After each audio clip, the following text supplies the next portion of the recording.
sights down for Bengi to get more vision in. Looks like Hojin was towards the mid lane, but Faker go back, so they're not going to get anything out of it. Low on mana. Not in a great spot. He's been pushing with that blue buff. Without it now, he gets himself out. The repel does not hit. That's exactly what Smeb needed. Single pressure so easily. He's gone tier into a mana crystal. He's going to be going Catalyst next. He is completely maxing out on damage early on here. And you can see it's almost told as well. If you look at the items in the side of Smeb and Kuro, they both have Catalyst, which means they'll be doing stacking as well. The cocoon comes out. Hojin flashes in and gets the knockup, saving Smeb's life. Can they retaliate here? It looks like Bengi and Marin have gone too far away, but what a save for Smeb. A lot of things happened right there. Faker tried to TP in, but Hojin shows up to save the day.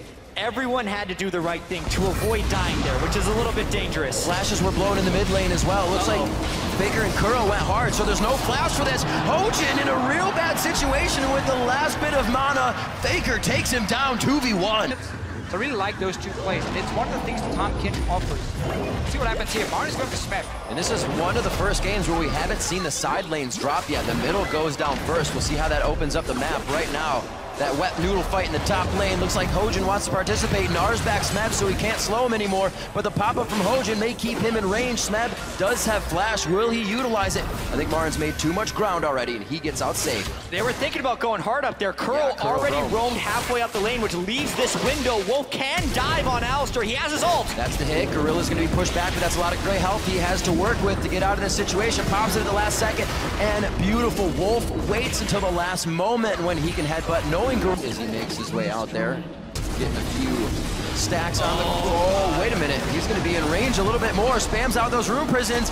That's the tower hitting. Marin trying to give him the time of day, but it's a hit from Faker. The teleport and flash. Hashtag worth. And already on the bottom side of the map, adding that pressure. With Dragon coming up, you can already see Gorilla kind of waiting in the middle of both top and mid. Or I should say bottom and mid. His home guard, and he's sitting in base for a long time, and he's waiting to TP somewhere. He's going to bot lane now. Just going into the river brush, but it's going to be Kuro getting dropped immediately. How did he even think he could take that fight? Sarah's Embrace wasn't even used by Faker, and they're ready to keep going for the fight. Gorilla chomps up Smeb as his teleport comes in. Bray gets caught way off on the wing here. Ku was not ready to take any sort of fight. They thought it'd be a single 1v1 with their TP being the advantage of the bottom lane, but they have been turned on their head for this engage. Marin, no red buff, just the slows from the boomerang, but it looks like Ku is able to stave off any more deaths. 2 for nothing. Last picked the Ryze into the Kassadin. Kassadin shines when he uses mobility, get multiple ultis off, but Ryze is able to lock him in place and burst it down. Keep in mind, you're also a champion who wants to go hourglass second item. There's nothing against the Ryze. He just got completely destroyed. Tom Kench was trying to come in for a larger flank. That's why the Castion engaged. Oh, yeah. He was interrupted on the other side of the fight. They had Homeguard TP coming, they had Tom Kench coming, everything was set up. We've said Faker, Playmaker really hasn't been here this world. He's just waiting for the final place. I think he's been having a great final so far. See what happens here. Gorilla, he's caught. The gray health is there, a flash over the wall possibly. Doesn't even get a chance to gray health on that one. A good crit from Bang and the execution from Bengi. And it looks like a little too far into the turret as they're getting flashes. So substantially less playmaking for Ku. And that's one of the great things. They kind of threw caution to the wind. Oh boy. But now SKT is playing their defensive control game. This is their risk. Teleport almost up for Smeb on this one. He's clearing the bottom wave. It looks like the team may not even try to take anything. Hojin gets hit out. A very late arrow, though, still allowing SKT to fight. The Gnar misses off of a flash there by Gorilla, but Baron is now up, and the fact that the waves are already crashing towards Ku makes this so much more difficult for them. Remember, it's a home guard enchant. For Smeb, less cooldown or more cooldown. Was Hojin. Again, where they take different roads to exit. The exhaust is there, but I don't think they're going to have the chase on that, even with Faker's ultimate coming in. It looks like they stay back. Ku now trying to hold off mid. The flash was used by Prey, or I'm sorry, heal was used by Prey. The TP coming in to save the minion as well as engage in a fight. Smeb gets the wild growth on himself. What a static shiv crit. And it looks like that could be a final kill. Nicely done coming in. The toxin from Bengi picking up a kill onto Prey as he had already used heal. He could not get himself away. And Gorilla also falls after flashing previously. And SKT is going to take a lot after this one. The wave clear is gone for CKTG. They had to go back to base. They have Baron buff and 5 people alive for SKT. How hard do they push this in? They don't have many waves pushing the side. It could be towards the top before Prey and Gorilla get up to get that second tier turret. They have a pretty good minion wave halfway there, but I don't know if they'll have time. Maybe they just have too much money to spend at this point. 11.5 thousand gold in the lead right now, and still a flawless game of 8-0 as we just hit 30 minutes. Yeah, no reason for SKT to risk anything. Just go back, return out here, take another dragon, get 4 for yourself. And really, just the way they've been sitting in this 1-3-1 as Marin is trying to run away, Poaching comes in. Beautiful hop. The whimsy from Smeb couldn't get him there in time, but it's all about Kuro being there. That'll take him a lot more time. This gives SKT time to move out on the map. Marin staying alive for quite a bit. Yes, it's going to go to Kuro. And I guess SKT up a play. This has to work. This has to work. Faker onto Kuro. We've seen this before. He dodges out. The minions in the mid lane gave him a bit of vision here, and it looks like he's going to be able to stay for the full fight.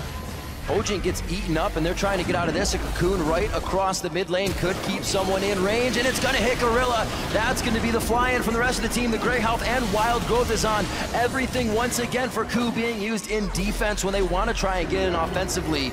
And this is more push power coming in from SKT. A minion wave already prepped towards the top side. They're going to be able to do a lot of damage here. Ku literally threw everything they could at Faker there, and they didn't even hit him. Nope. With a spell at that fight. This has been strangling from SKT. They're completely starving out CKTG and just putting their stamp on this world champion. Definitely angering the beast with that loss. SKT coming out much stronger. Maybe this is the Pandora's box. We see a Raptor cloak on Wolf as well. They're going to be going for the turret. That's going to be an inhibitor. 45 seconds onto Curl. Gorilla just came up. Does Ku have what it takes to keep their dreams alive for the Summoner's Cup? And it looks like Darve out the opponent. CKTG's last stand, 2 inhibitors down. Here SKT comes. On the hunt, goes in. That's going to be Hojin in a real sticky situation. He goes down, a full 3-man Gnar ultimate. That's going to be Smeb down now. Eyes onto the 80 carry, but the support hits. It's going to be Kuro out safely. Prey, however, has to run away from his base. SK Telecom looking to take down the final Nexus turrets. It does not look good for Kuro and his team. CKTG are falling. SKT will be your first ever 2-time world champions!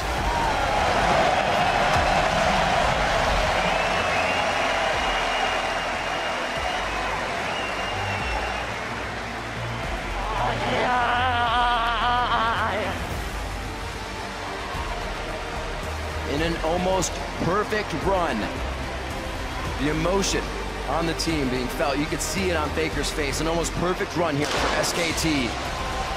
Thwarted one game, but come out the victors and get to hoist the Summoner's Cup a second time. Faker, Bengi, and Koma, the repeat champions here. And if Faker's legacy wasn't cemented enough, that last performance on Ryze, he made it look easy. Faker, playmaker. He showed up, especially in the last game, had a good final overall. Other members from SKT, we always have to highlight Bengi. In this game on Elise, had a massive impact, but Bang really for me as well as an AD carry.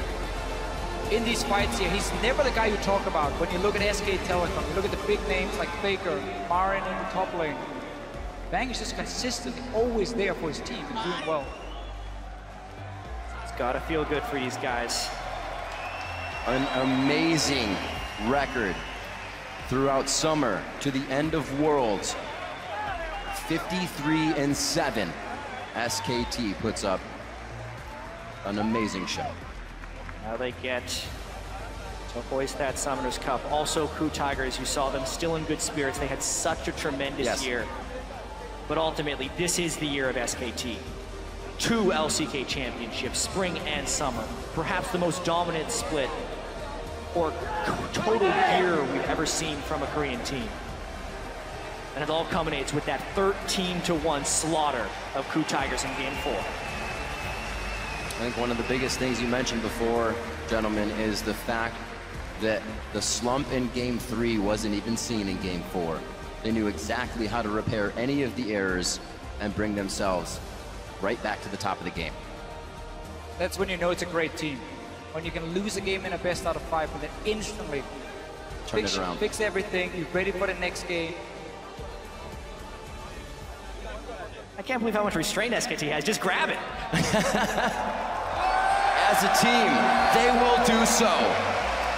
SK Telecom T1, your two-time world champions. An amazing feat that they have performed here at Worlds.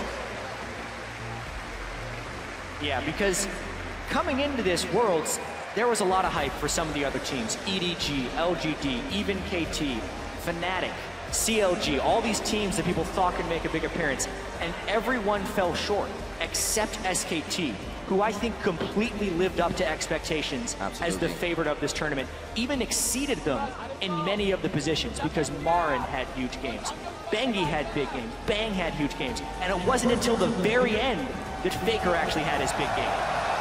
The kiss of the LCK Cup and the Summoners Cup for Faker once again. And right now we're going to throw it over to our analysts for a discussion of that game.